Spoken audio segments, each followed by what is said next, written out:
Hola chicos, aquí de nuevo nos encontramos para la clase que sigue, que es la clase de tejidos. Si recuerdan, en clases anteriores habíamos dicho que la materia viva se va organizando según su nivel de complejidad. Lo más pequeñito es la célula, la unidad viva más pequeña es la célula. Ya hemos visto las características de una célula eucariota, una célula procariota. Por supuesto, la célula humana pertenece al grupo de las eucariotas. Y esas células se van agrupando en lo que se llaman tejidos, en este nivel de complejización de la materia. A su vez, esos tejidos se agrupan en lo que van a conformar los órganos se agrupan en aparatos y en sistemas. Entonces lo que vamos a ver hoy es el segundo nivel de complejidad de la materia viva, que es la de los tejidos. Es la unión o el conjunto de células, esos son los tejidos. Y el organismo posee 4 tejidos fundamentales. Recuerden también que tanto las células como los tejidos no pueden ser vistos con el ojo humano, entonces sí o sí necesitamos del microscopio para poder observarlos, tanto a las células como a los tejidos. Entonces, como les mencioné, son 4 los tejidos fundamentales. El tejido epitelial, el tejido conjuntivo o conectivo, el tejido muscular y el tejido nervioso. Esto también está organizado según la complejidad. El tejido más simple es el tejido epitelial. Luego le sigue en complejidad el conectivo o conjuntivo, que es lo mismo. A continuación el muscular y finalmente el nervioso, que es el tejido más complejo de todos. Entonces, en estas imágenes estamos viendo aquí un tejido epitelial conformado por un grupo de células. Todas estas son células con su núcleo. Fíjense cómo las células están prácticamente pegadas unas con otras. Las células son todas de la misma característica. Eso es lo que le da la definición precisamente de tejidos, que las células tienen que ser de las mismas características. Aquí tenemos el tejido conectivo o conjuntivo. También son células, un conjunto de células con similares características. Pero ¿qué diferencia tiene este con este? Fíjense ustedes, que las células están prácticamente pegadas, mientras que en este caso las células están separadas por lo que se llama la sustancia fundamental o el cementante, ¿sí? Fíjense ustedes cómo esa sustancia fundamental o cementante me separa las células, no están tan unidas como vemos acá en el epitelial.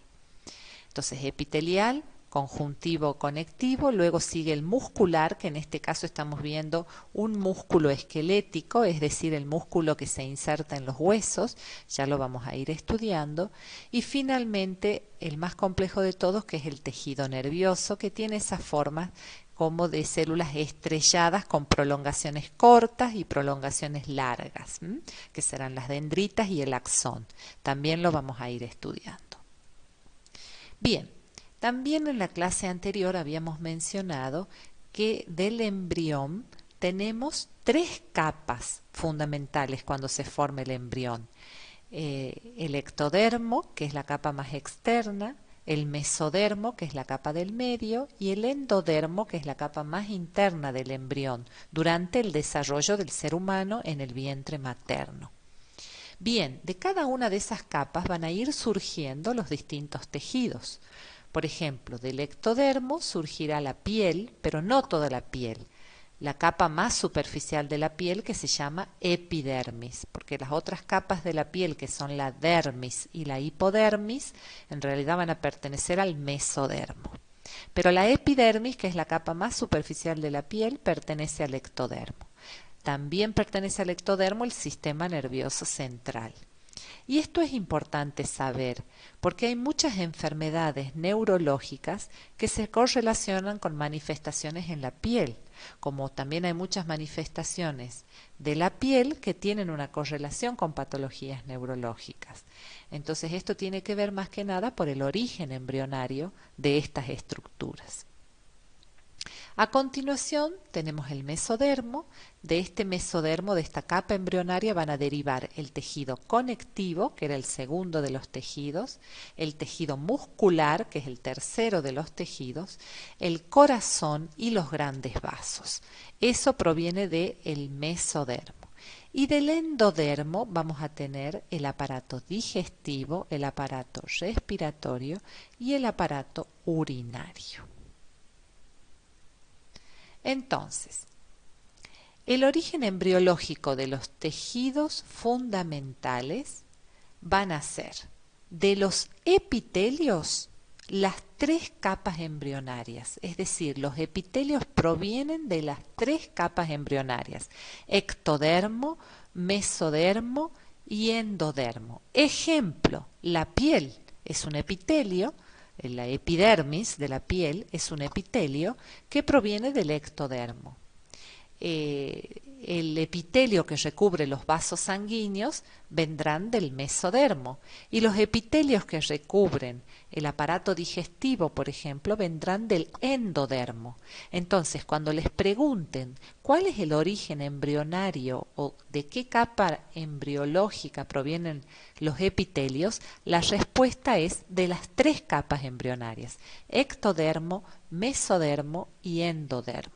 Y les acabo de mencionar los ejemplos de cada uno: la epidermis de la piel en el ectodermo, el epitelio de los vasos sanguíneos, por ejemplo, para el mesodermo, y el epitelio del tubo digestivo para el endodermo. Ahora, el tejido conectivo, que es el siguiente tejido fundamental, proviene del mesodermo, al igual que el muscular, ¿sí? Esos dos tejidos fundamentales provienen exclusivamente del mesodermo, a diferencia de los epitelios que habíamos dicho que podían venir de las tres capas embrionarias: conectivo y muscular solo del mesodermo. Y finalmente el sistema nervioso va a provenir también únicamente del ectodermo. Ahora vamos a clasificar a los tejidos según el grado de diferenciación celular y la sustancia intercelular o cementante o sustancia fundamental que los separa. Entonces, vamos a ver que separa qué, que separa las células, ¿sí? Entonces vamos a ver en este cuadro que tenemos células poco transformadas o células muy transformadas. En criollo podríamos decir células más simples, células más complejas. Dentro de estas células poco transformadas o más simples, vamos a tener que tengan escasa o nula sustancia intercelular o cementante o sustancia fundamental, o abundante. Cuando es nula, el ejemplo es el tejido epitelial, es la imagen que les mostré al principio. Vamos a volver un poquito para atrás. Es la imagen que les mostré al principio, donde están prácticamente unidas las células. Entonces el epitelial es el ejemplo característico de el conjunto de células poco transformadas con escasa o nula sustancia intercelular o fundamental. Ahora, cuando esa sustancia es abundante, siguen siendo poco transformadas o simples las células, pero la sustancia fundamental es abundante, ahí lo que vamos a tener es el tejido conectivo o conjuntivo, que es esta imagen que les había mencionado hace rato, cuando tenemos mucho cementante o sustancia intercelular o sustancia fundamental separando las células. Y dentro de este tejido conjuntivo o conectivo, que es lo mismo, tenemos a su vez dos tipos de conectivos o conjuntivos: un tipo de tejido conectivo sólido y un tipo líquido. El tejido conectivo sólido va a conformar los estromas, cartílagos y huesos. ¿Y qué son los estromas o qué es el estroma? El estroma es la parte de conectivo que rodea a los órganos. Algunos órganos, como por ejemplo el riñón, la cápsula suprarrenal, es decir, precisamente conforman las cápsulas de los órganos, la cobertura externa de los órganos, de ciertos órganos. Ese es el estroma. Y una pregunta que se suele hacer en los parciales es cuál es la diferencia entre estroma y parénquima, para que tomen nota. ¿Cuál es la diferencia entre estroma y parénquima? Y la respuesta es que el estroma es tejido conectivo puro, Generalmente son las cápsulas que rodean los órganos, la parte externa de ciertos órganos. En cambio, parénquima es todo el órgano. Por ejemplo, el parénquima renal, estamos hablando de todo el riñón, y como es un órgano, va a tener conjunto de tejidos, es decir, va a tener tejido epitelial, tejido conectivo, tejido nervioso. El riñón va a tener un conjunto de tejidos. Eso es parénquima. En cambio, el estroma es solamente la parte de conectivo, cápsula o cobertura externa de ese riñón, si estamos con el mismo ejemplo del riñón, ¿sí? Bien, el cartílago y el hueso es un tejido conectivo o conjuntivo, sólido o duro, especializado, ¿sí? ¿Especializado en qué? En formar hueso y en formar cartílago. Sin embargo, siguen siendo células mucho más sencillas que las que vamos a ver después como muy transformadas. Y después tenemos un conectivo o conjuntivo líquido que lo conforman la sangre y el tejido linfático, la linfa, que las dos son conectivos especializados líquidos. Si bien estamos diciendo especializados, decimos especializados para diferenciarlo de lo que es el estroma, por ejemplo, pero igual siguen siendo células mucho más sencillas que las que vamos a ver después como muy transformadas, que son más complejas. Entonces ahora sí pasamos a este grupo de células muy transformadas. Directamente no tienen repercusión para nada en absoluto la sustancia intercelular o fundamental, por eso no figura nada en esta parte, y vamos a tener los dos tejidos más complejos, el muscular primero y el nervioso después. Bien, otra forma de clasificar los tejidos es según las funciones. El tejido epitelial cumple la función de revestimiento, es decir, de cubrir una estructura. Revestimiento, de absorción, de secreción, germinal. ¿Qué quiere decir germinal? Que van a producir, hay epitelios como el del ovario y el de los testículos que producen precisamente las células germinales, óvulos y espermatozoides.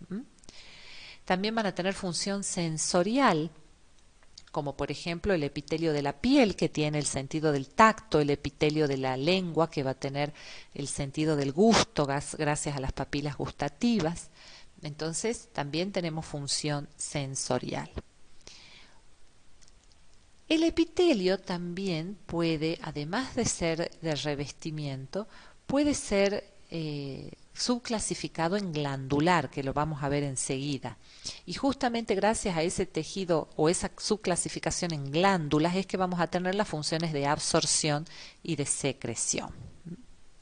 Bien, ahora sí pasamos al tejido conectivo o conjuntivo. ¿Qué funciones tendrán el conectivo y el conjuntivo? De conexión, de elaboración, de reserva, soporte, defensa, nutrición.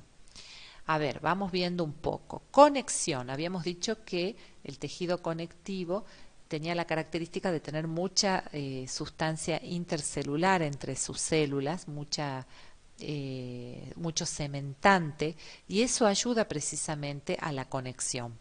Por otro lado, como reserva, el tejido adiposo es tejido conectivo, es decir, la grasa, y la grasa es una reserva tanto de calor como de energía. De soporte, porque sostienen, por ejemplo, el estroma, que habíamos dicho que eran las cápsulas de ciertos órganos, como el estroma del riñón, la cápsula suprarrenal, tienen la función de soporte. De defensa, porque precisamente también sirven para proteger otras estructuras, y de nutrición, porque ¿qué hemos dicho que tenía el tejido conectivo básicamente? Los vasos sanguíneos. ¿Y cómo se nutren los tejidos en el organismo? Gracias a los vasos sanguíneos que llevan la sangre. Y además la sangre es otro tejido conectivo también, tejido conectivo líquido. Entonces, por eso tenemos todas estas funciones dentro del conectivo o conjuntivo. Después tenemos el tejido muscular. ¿Qué función va a tener el tejido muscular? El del movimiento. Vamos a ver que tenemos tres tipos de músculo, eso lo vamos a ver enseguida. El músculo que está adherido a los huesos, como el de la foto que mostré al principio, ese se llama músculo estriado o esquelético. Después tenemos el músculo liso, que es el que está dentro de los órganos, y después el músculo cardíaco. Pero los tres músculos tienen como función la motilidad, el movimiento. La diferencia es que los músculos que están adheridos a los huesos uno los puede controlar con la voluntad. Es decir, yo puedo decidir si me paro, me agacho, levanto una mano, soplo con los labios. Entonces los músculos adheridos a los huesos yo los puedo controlar. Pero los que están dentro de los órganos y el propio corazón yo no lo puedo controlar, esos son músculos involuntarios, no le puedo decir al estómago contraete más lento o más rápido, o al corazón acelerate más o acelerate menos, no le puedo decir eso. Pero la característica es que yo los pueda controlar o no, todos los músculos tienen como función el movimiento. Y finalmente el tejido nervioso tiene la característica de ser un tejido que tenga la capacidad de excitarse, es decir, de poder responder a un estímulo y luego conducir ese estímulo, es decir, la excitabilidad y la conductibilidad. Recibir un estímulo, poder responder a ese estímulo y conducir a otras neuronas u órganos efectores la respuesta a ese estímulo. Bien. Esta es otra clasificación, pero ya específicamente del tejido conectivo o conjuntivo, que habíamos dicho que podía ser sólido o líquido. El sólido es el cartilaginoso u óseo y va a tener como función la de sostén y protección. ¿Para qué sirve el cartílago y el hueso? Para proteger estructuras como el cráneo, va a proteger el encéfalo, el tórax va a proteger el corazón y los pulmones, la pelvis va a proteger la vejiga, el útero en la mujer, la próstata en el varón, los riñones en ambos sexos. Entonces, por un lado es la protección y por otro lado, gracias al cartílago, el sostén, que junto con los músculos van a conformar el aparato locomotor, los que nos permiten el movimiento. Y después, en cuanto a lo líquido, el sanguíneo y el linfático van a tener como funciones la circulación, la nutrición y la defensa. ¿Por qué la defensa? Porque a través de la sangre también viajan los anticuerpos, los glóbulos blancos, que vamos a ir estudiando, que son los encargados de defendernos. Y la nutrición, porque va a llevar precisamente los nutrientes, la glucosa, el oxígeno a cada una de las células. Bien. Entonces vamos ahora a circunscribirnos. Lo que hemos visto hasta recién es la clasificación general de los 4 tejidos fundamentales. Ahora lo que vamos a ver es uno por uno cada uno de ellos, ¿sí? Entonces vamos a empezar con el tejido epitelial. Entonces, si yo tengo que definir tejidos, ¿cuál sería la definición de tejidos? O será el conjunto de células que tienen como características un mismo origen, una misma forma y una misma función. Por eso les dije, las células se parecen todas. Entonces, la definición de tejidos es el conjunto de células que tienen un mismo origen, una misma forma y una misma función. Cuando se agrupan distintos tejidos, ahí ya van a conformar los órganos. Entonces los órganos ya van a tener distintos tipos de tejidos, por ende los orígenes también van a ser distintos, pero sí va a seguir siendo la misma función. Y cuando esos órganos se agrupan van a ser aparatos o sistemas, como por ejemplo el aparato urinario, el aparato respiratorio, o el sistema endocrino, el sistema inmunológico, el sistema nervioso.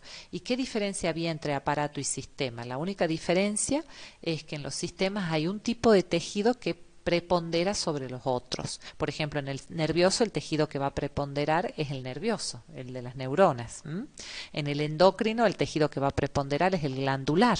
Dentro de los epitelios habíamos dicho que teníamos de revestimiento y glandular. Bueno, en el endocrino va a ponderar el glandular.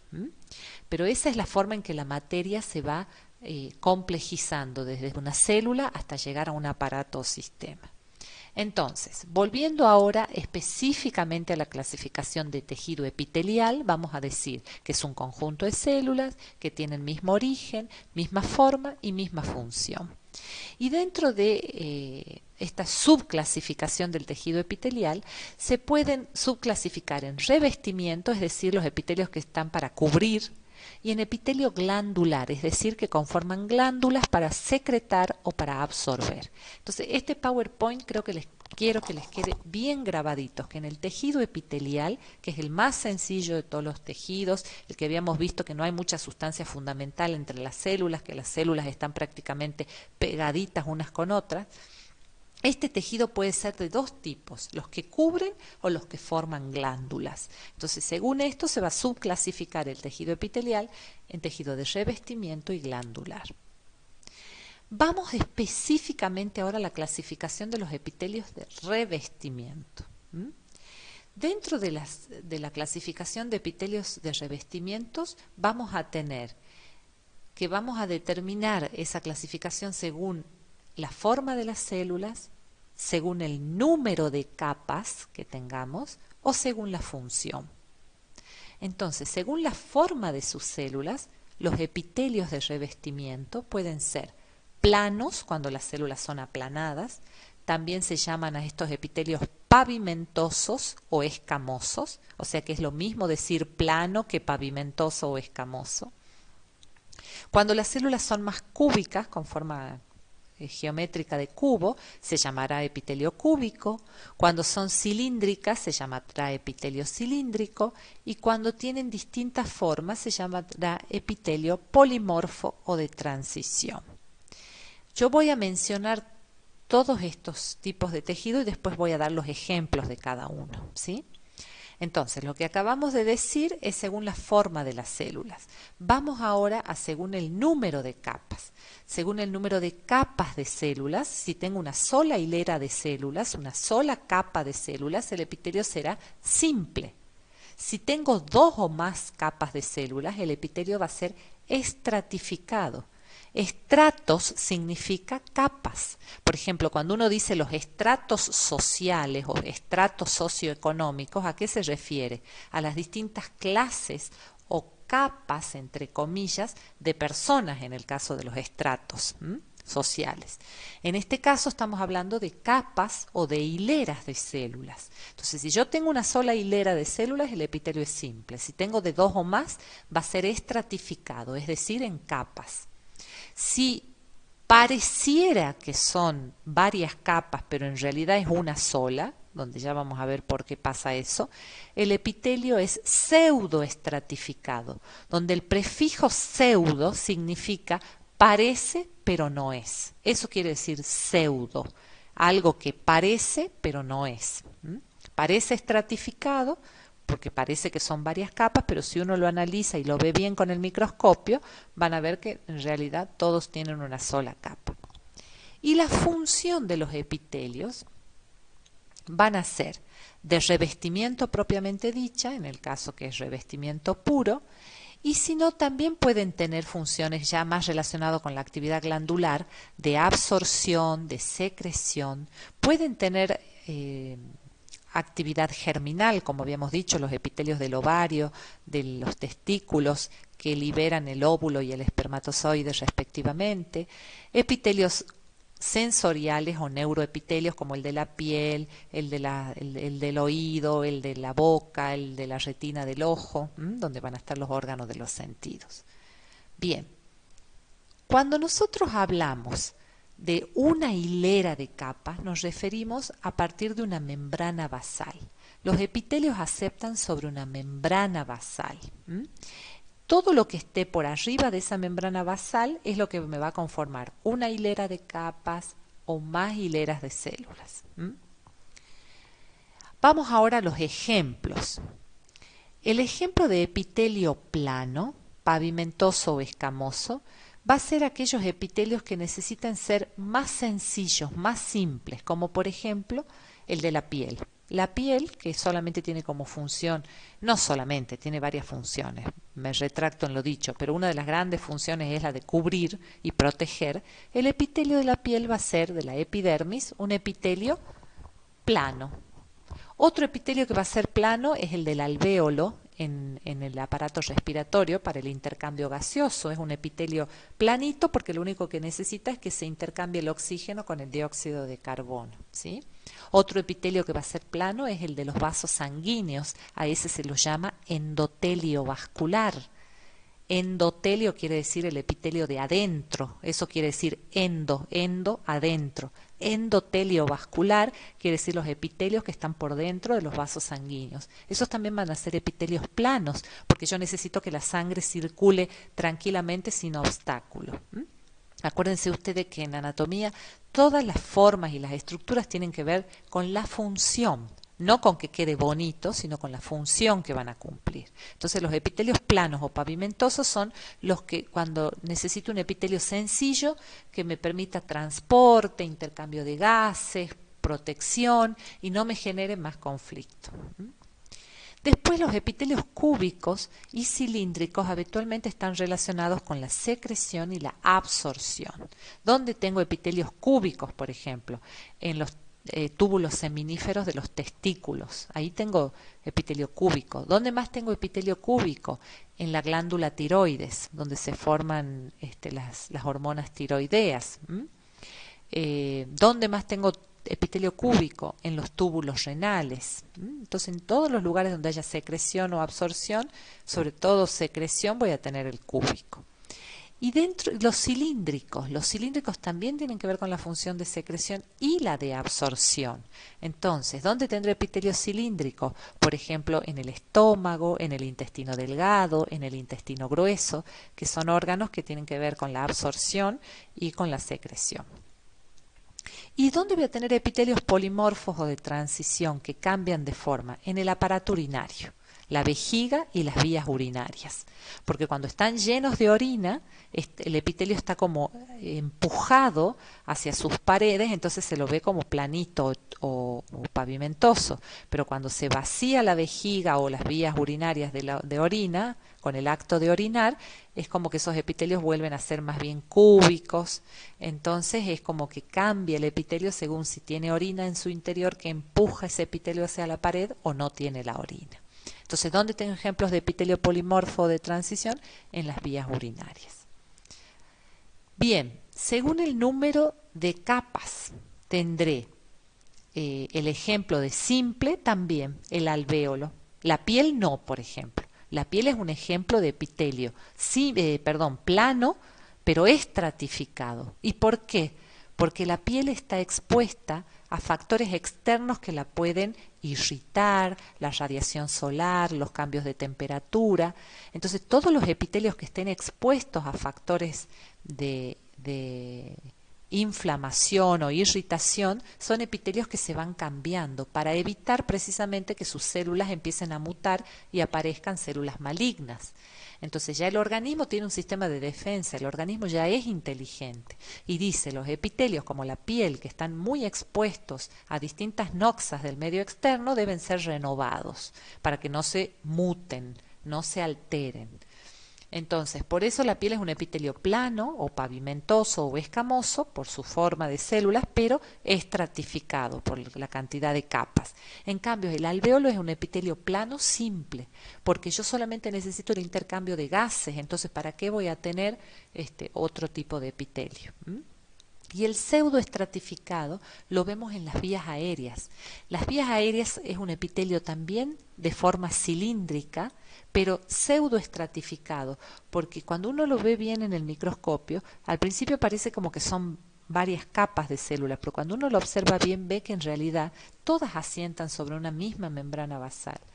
Pero los núcleos están a distintas alturas, entonces al estar los núcleos a distintas alturas da ese efecto en microscopio como de varias capas, pero en realidad todas asientan sobre esa única membrana basal. Entonces el ejemplo de pseudoestratificado es el de las vías aéreas, es un epitelio cilíndrico pseudoestratificado. Y bueno, según la función, eso ya hemos mencionado, ¿sí?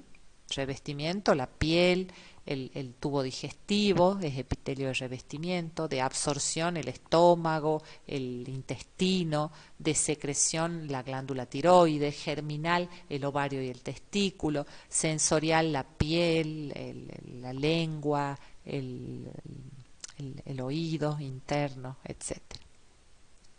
Bien, entonces ahí tenemos, fíjense, un esquemita con un epitelio simple. Ahí ven la línea negra de esta que están viendo aquí, es la membrana basal. Todo lo que está por arriba es lo que va a determinar las capas. En este caso son todas una sola hilera de capas, pero van cambiando las formas. Aquí tendré cilíndrico, estos serán cúbicos, estos también cilíndricos, estos serán planos, ¿sí? Cambian la forma, pero la capa siempre es una sola. Por eso es epitelio simple. Acá tengo el endotelio vascular, donde se ven clarito esa hilera de células sobre la membrana basal. Y esto que están viendo acá abajo es músculo liso.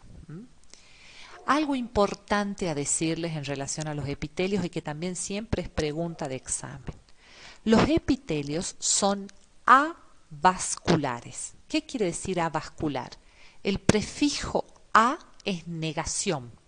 Avascular quiere decir que no reciben vasos sanguíneos. Entonces aquí viene la pregunta del millón. Si no reciben vasos sanguíneos, ¿cómo se nutren? ¿Cómo les llega el oxígeno, la glucosa? ¿Sabían ustedes cuánto tiempo puede vivir una célula sin oxígeno y sin glucosa? ¿Saben o no? Una célula sin glucosa puede vivir hasta 7 días, pero sin oxígeno solamente vive 3 minutos. Una célula sin oxígeno en 3 minutos comienza a tener daño que puede llegar a ser irreversible. Entonces usted me va a decir, pero doctora, no la entiendo, ¿cómo? Si una célula no puede estar 3 minutos sin que le llegue oxígeno y el oxígeno le llega a través de los vasos sanguíneos, ¿cómo es que está diciendo que el epitelio es avascular, es decir, que no recibe vasos sanguíneos? Y ahí está la respuesta, porque en realidad el epitelio se nutre de los vasos sanguíneos que están por debajo de la membrana basal, en algo que se llama imbibición. Se nutren por imbibición de los vasos sanguíneos que se encuentran por debajo de la membrana basal. Entonces, es fundamental entender eso. Los epitelios necesitan estar adheridos a una membrana basal y tener abajo un corion, que es la parte donde están los vasos sanguíneos y que lo nutren a ese epitelio. Muy bien. Ese corion, les cuento yo, va a ser de tejido conectivo. Todos los epitelios asientan sobre una membrana basal y por debajo está el conectivo. Si nosotros hemos dicho que los vasos sanguíneos pertenecían al tejido conectivo. Entonces siempre van a ver relacionados ustedes el tejido epitelial con el conectivo, porque el conectivo es el que le va a dar la nutrición, el soporte, la conexión, todo lo que hemos visto en la clasificación del principio. Bien, acá tenemos otro esquema donde veo de nuevo un epitelio plano simple, acá un epitelio cúbico simple, un cilíndrico simple, el cilíndrico ciliado, es decir, hay epitelios precisamente también en el caso de las vías aéreas, aunque acá este es el de las vías aéreas, ya van a ver por qué, pero hay epitelios como el de las vías aéreas o el epidídimo de los testículos que tienen esas cilias y la función de las cilias es generar movimiento. En el caso del aparato respiratorio, el movimiento de las partículas que pudieran entrar a las vías aéreas para que después a través del estornudo o la tos las saquemos al exterior. Y en el caso del epidídimo, que sería este el ejemplo, porque gracias a esas cilias o a esas prolongaciones en forma de dedos o digitiformes que tiene la membrana apical, ¿qué quiere decir la membrana apical? La que da hacia la luz del órgano. Gracias a esas prolongaciones digitales, digitiformes de la membrana apical que conforman los cilios, en el caso del epidídimo se pueden mover o trasladar los espermatozoides. Y aquí tenemos el típico ejemplo del aparato respiratorio, de las vías aéreas respiratorias, que es un epitelio cilíndrico, ciliado, porque tiene esas cilias, pseudoestratificado. Fíjense que acá tengo un núcleo más abajo y acá tengo un núcleo más arriba. Entonces, si uno lo ve en el microscopio, parece como que son varias hileras de células, pero en realidad es una sola, porque todas asientan sobre la membrana basal. Por eso es pseudoestratificado. Con células caliciformes, es decir, células en forma de copa que producen moco. El moco sirve también para adherir esas partículas que pudieran entrar y gracias a los cilios uno las va llevando hacia arriba de las vías aéreas y con el estornudo, la tos, la saca al exterior, ¿sí? Eso es para proteger a los alvéolos que están dentro de los pulmones, que no les lleguen microorganismos o partículas que pudieran ser dañinas. Y después tenemos el epitelio plano estratificado, que el ejemplo característico es el de la piel. Fíjense, acá tengo la membrana basal, luego tengo la primera hilera de células, que estas células siempre se llaman células basales, porque son las que asientan sobre la membrana basal, y estas células basales por mitosis, ¿se acuerdan de la división celular que vimos la clase pasada? Mitosis me daba dos células hijas exactamente iguales a la madre, entonces por mitosis voy a tener un montón de células iguales a la primera, que me van a conformar los epitelios estratificados para poder protegerse. La característica del epitelio de la piel es que es un epitelio plano, estratificado, pero queratinizado, es decir, que genera una proteína, queratina, que es impermeable para que precisamente uno no se deshidrate, no podamos perder el agua por un lado y por otro lado tampoco me ingrese el agua del exterior. A diferencia de las mucosas, por ejemplo las mucosas del aparato digestivo, de la boca, del esófago, son mucosas que son también planas, estratificadas, pero no queratinizadas. Por eso es que la mucosa es húmeda. Bien.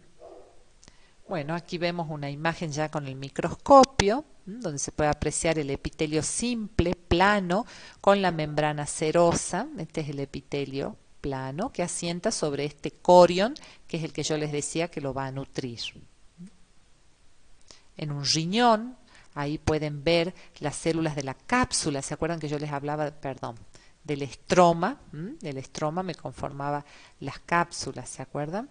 Las células de la cápsula parietal del glomérulo, constituida por un epitelio plano simple, puede apreciarse el epitelio cúbico en el caso de los túbulos. Esto que ven es el epitelio plano simple de la cápsula del glomérulo.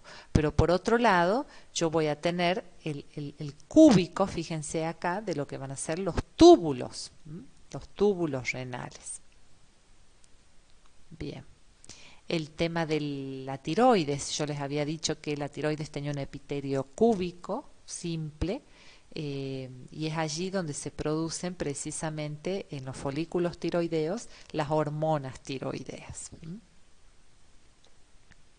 Acá tenemos un epitelio cilíndrico simple, esto es en el intestino, fíjense ustedes, con células caliciformes también, que son las que se tiñen de ese color carmín o rojizo. También produce moco el intestino, el estómago también produce moco para contrarrestar la acidez del ácido clorhídrico, del jugo gástrico.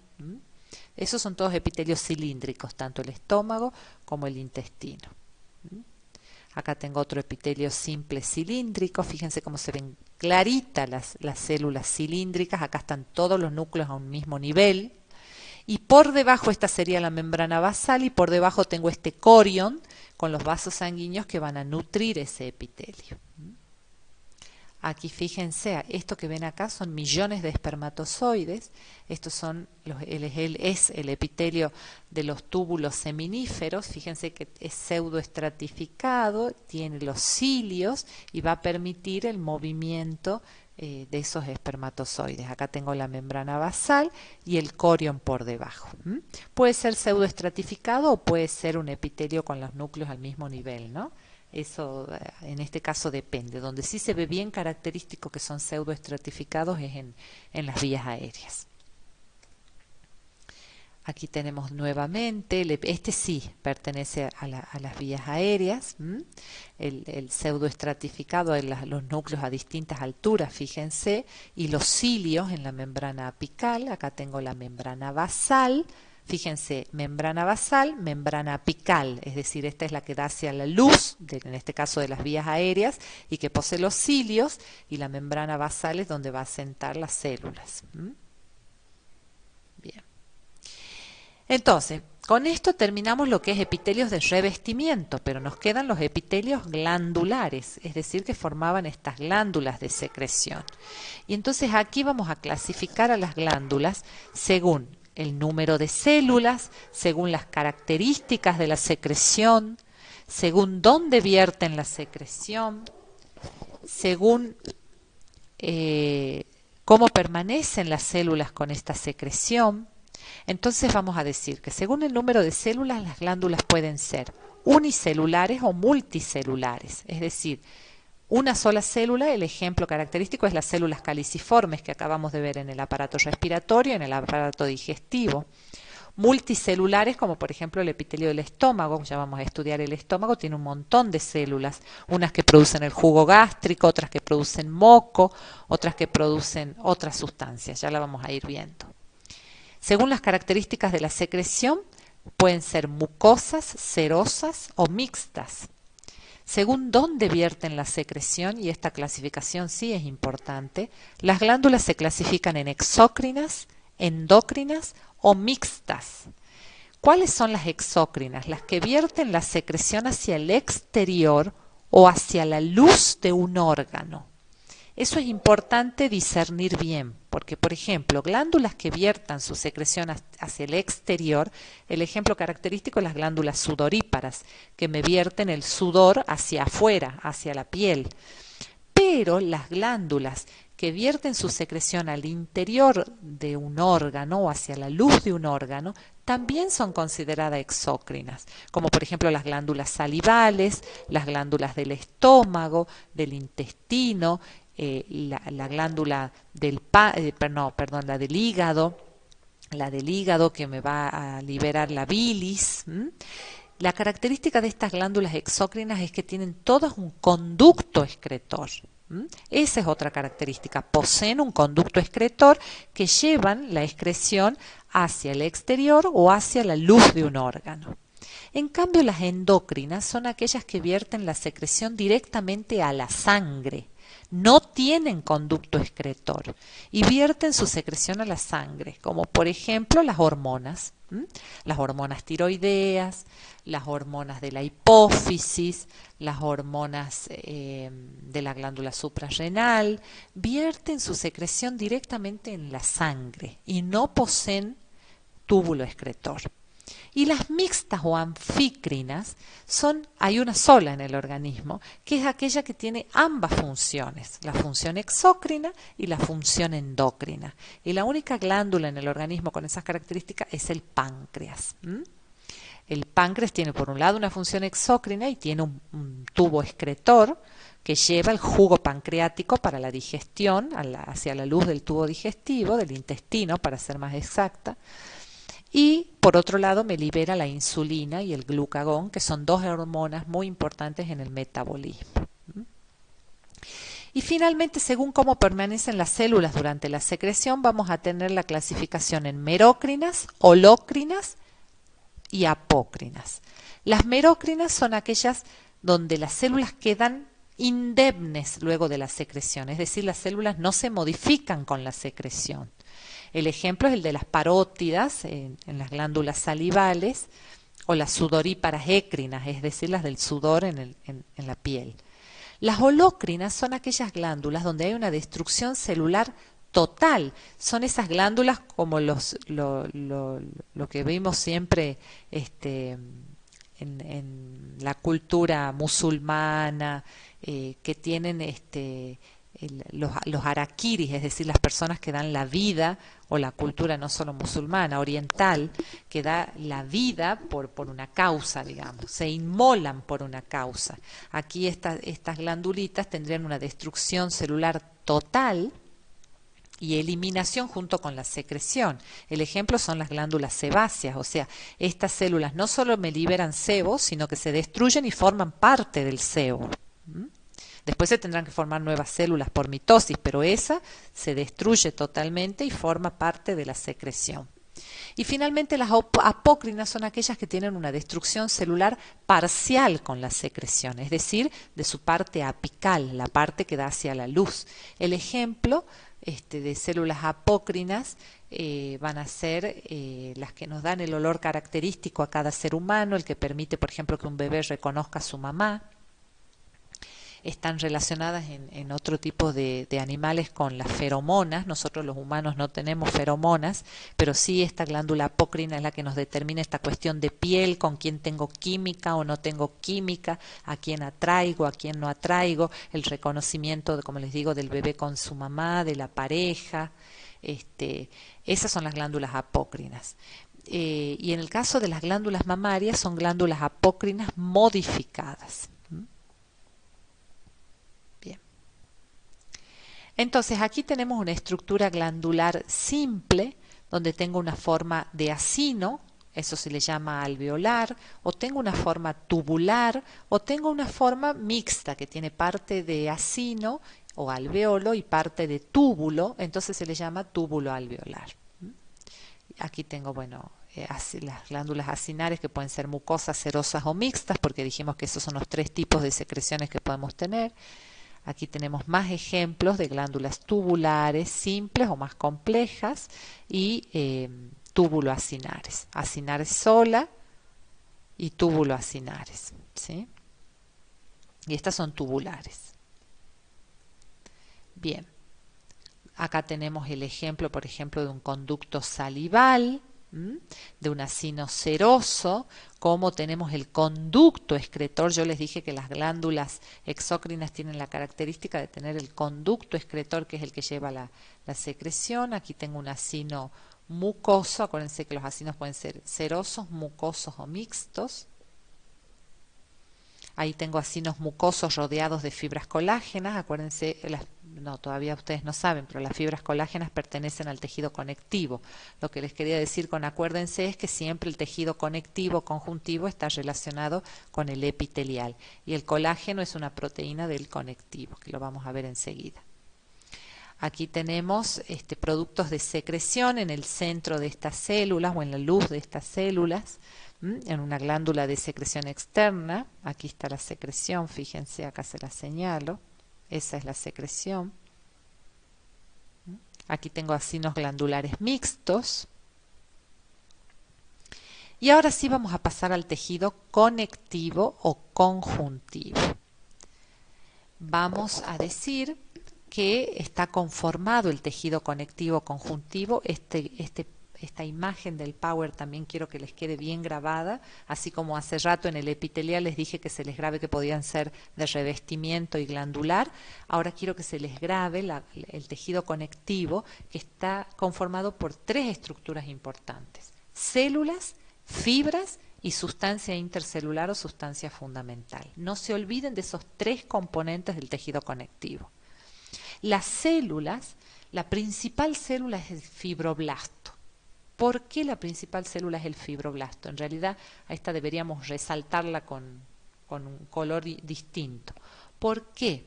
Porque los fibroblastos me van a dar el origen a los otros dos componentes del conectivo, es decir, a las fibras y a la sustancia fundamental. O sea que el fibroblasto es la célula que me genera los otros dos componentes, fibras y sustancia fundamental del tejido conectivo. Por eso es que es la célula más importante, el fibroblasto. Luego tendré histiocitos, que son las células de los tejidos, células cebadas, células linfoides, células plasmáticas, eosinófilas, adiposas o grasas, pigmentarias, que vamos a ir estudiándolas a cada uno de ellos, muchos cuando veamos sangre. Y después cuando veamos tejido adiposo y demás la vamos a ir estudiando. Las fibras que habíamos dicho que eran producidas por los fibroblastos son tres tipos de fibras: las colágenas, como mencioné hace rato, las elásticas y las de reticulina. Aunque hoy hay estudios que avalan de que tanto las fibras elásticas como las de reticulina serían un subtipo de colágeno, o sea que siempre las más importantes son las colágenas. Y la sustancia intercelular o fundamental, acuérdense ustedes que siempre es abundante en el caso del conectivo, a diferencia del epitelial, y está conformada básicamente por ácido hialurónico. Entonces, el fibroblasto, dijimos, es la más importante porque da origen a las fibras y a la sustancia intercelular o fundamental, que es la que actúa como ese cementante entre las células. Las fibras pueden ser colágenas, elásticas o de reticulina, y precisamente estas últimas dos yo les mencioné que estaban consideradas para algunos autores como un subtipo de fibras colágenas. Estas fibras colágenas se disponen, son proteínas globulares que se disponen como en una triple hélice. Las fibras elásticas tienen que ver justamente con la elasticidad del tejido, les permiten el estiramiento a los tejidos. Y las de reticulina colaboran junto con las colágenas en la estructura del tejido. Clasificación del tejido conectivo o conjuntivo. Podemos clasificar en no modelado, modelado o con propiedades especiales. No modelado tendremos el conectivo mucoso, laxo o denso, el modelado, el tendinoso, el membranoso y el laminar, y el con propiedades especiales, el reticular, que es el que forma el estroma, ¿se acuerdan? Las cápsulas de los órganos, el adiposo, es decir, la grasa, el pigmentario y el elástico. Entonces aquí tengo células plasmáticas, fíjense, las células plasmáticas son células, como el nombre los dice, que están en la sangre, en el plasma, y que tienen esta característica con una imagen de un núcleo bien grande como en rueda de carro.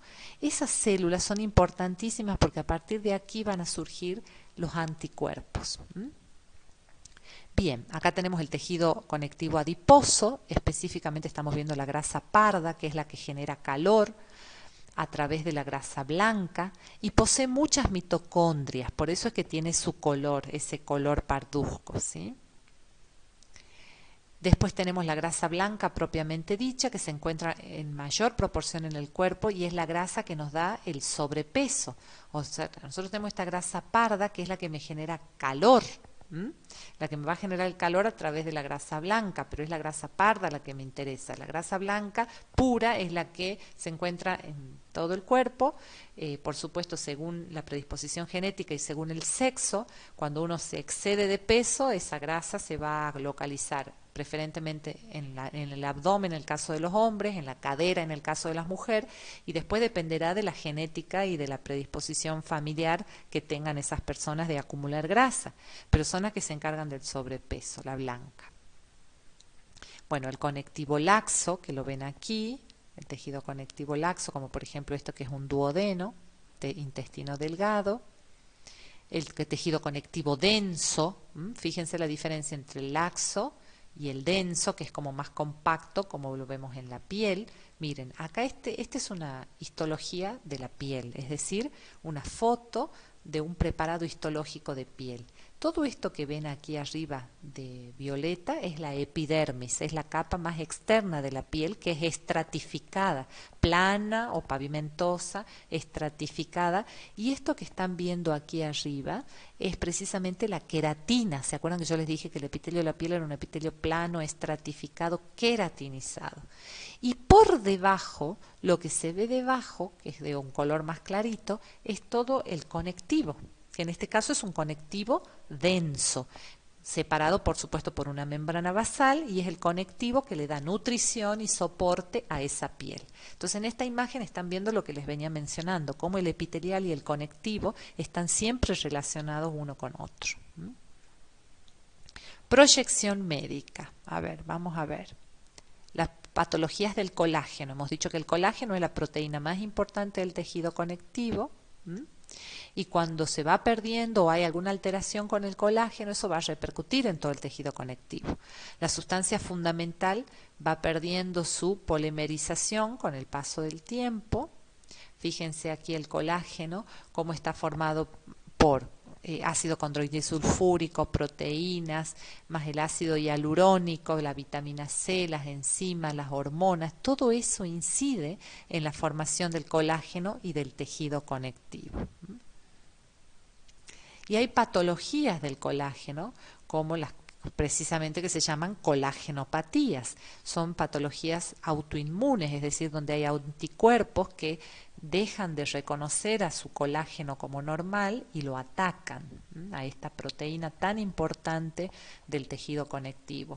Y esas enfermedades son, por ejemplo, la artritis reumatoidea. Fíjense la deformidad que tenemos en los huesos, porque ¿qué era hueso? Tejido conectivo, ¿se acuerdan? Especializado. El hueso, el cartílago, la sangre, todo es tejido conectivo. Sólido o fluido. Entonces va a repercutir en todo eso esta enfermedad. Fíjense inclusive acá en la esclerodermia cómo hay hasta amputación de los dedos por la falta de vascularización de esa zona. Eso se llama vasculitis.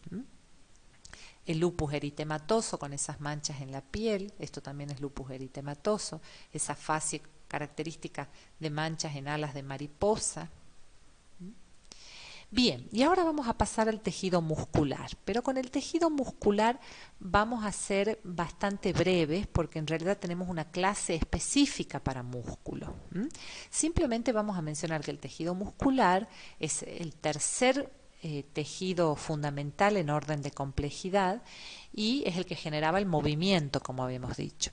Tenemos tres tipos de músculo: el músculo esquelético, que es el que se inserta precisamente en los huesos y genera el movimiento, tiene estas estriaciones, por eso también se llama estriado esquelético, y tiene varios núcleos periféricos. Mientras que el músculo liso, ya lo vamos a estudiar cuando veamos músculo, no tiene esas estriaciones, por eso se llama liso, y tiene un único núcleo central.